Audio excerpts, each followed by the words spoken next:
New concerns about North Korea now, after a study finds the regime has more than a dozen secret missile operating bases where work continues on its ballistic missiles program.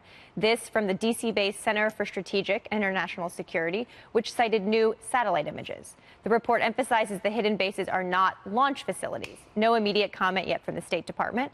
But last week, the State Department called off a meeting in New York between Secretary of State Mike Pompeo and North Korea's leading nuclear weapons negotiator, and it has yet to be rescheduled. Vice President Mike Pence today in Japan saying progress is being made, but the administration is keeping the pressure on Pyongyang. Watch. President Trump believes his relationship with Chairman Kim is good. And since their historic summit in Singapore in June, we've made good progress on the agreement that's reached. But more work remains. As we speak, another summit is being arranged. The sanctions will remain in full force until we achieve the final, fully verified denuclearization of North Korea. Donald Trump also tweeting, Congressman, a few minutes ago, quote, "The story in the New York Times concerning North Korea developing missile bases is inaccurate. We fully know about the sites being discussed. Nothing new and nothing happening out of the normal, just more fake news. I will be the first to let you know if things go bad." Okay, so I don't know about the last I'm not sure about that last part, yeah. but Congressman, you're on the Foreign Affairs Committee. You're obviously very steeped in these issues. The vice president mentioned the sanctions regime, but we have seen some of the international sanctions pressure start weakening. Other countries are not fully enforcing them.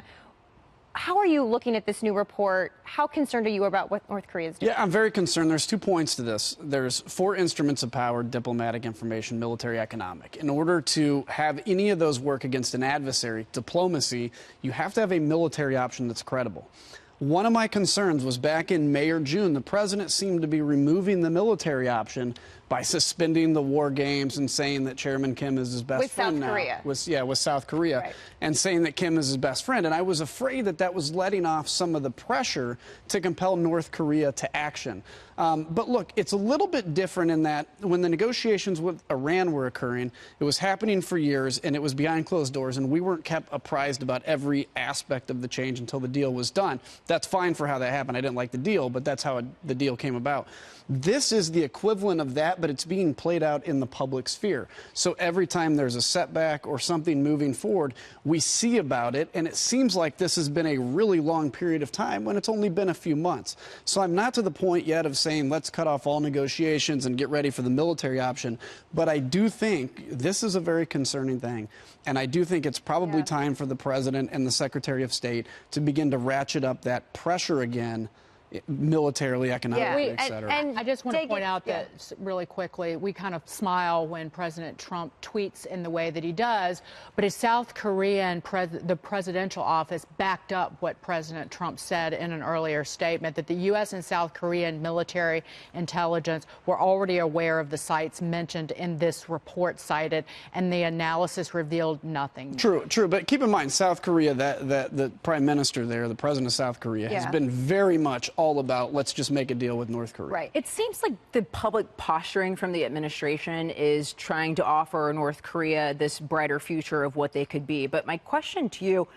is that something that Kim Jong-un or North Korea is interested in? Because it seems like for Kim Jong-un, his interest is in power and control, and so he wouldn't want those things for North Korea. I think he'd be interested in it if it meant he stayed in power. Right now, he's basically deprived all his people. They have no hope. They have no opportunity. They have no information. But isn't keeping them in that position? And I think that's good for keeping him in power. So, and Melissa and Dagan you both have a business background. We talk a lot about sanctions and the power of sanctions to ratchet up pressure.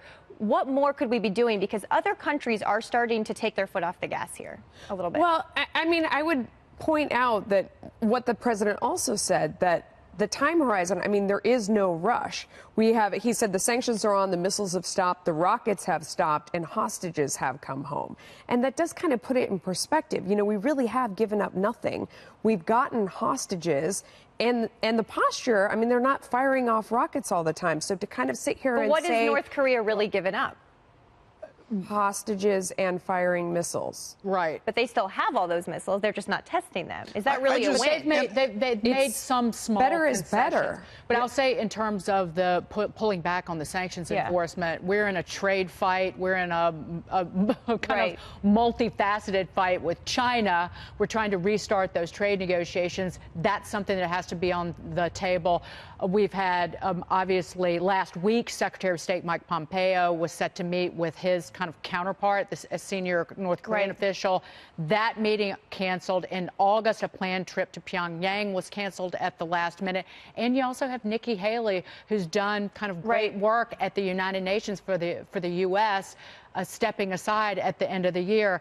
We said this sitting on this very sofa, Marie, that when President Trump met with Kim Jong-un, the statement was short, less than 500 words. There was no timeline, no roadmap for these negotiations for disarmament, and that was going to be an issue, and clearly it is right now. Last word, Congressman. Should the U.S. re-engage in negotiations, stop canceling meetings, get back at the table with them? No, I think canceling meetings is good. I think there needs to be a cost pressure. for We're just talking North about Korea's indigence, whatever that word is, intransigency. I don't know. I'm making up words. Whatever. No, it's okay. But their resistance. And I think there has to be a cost to that, and that has to be economic. And with, hey, we're not going to meet with you then, because otherwise you're just satiating Kim Jong-un. We'll keep watching this, definitely.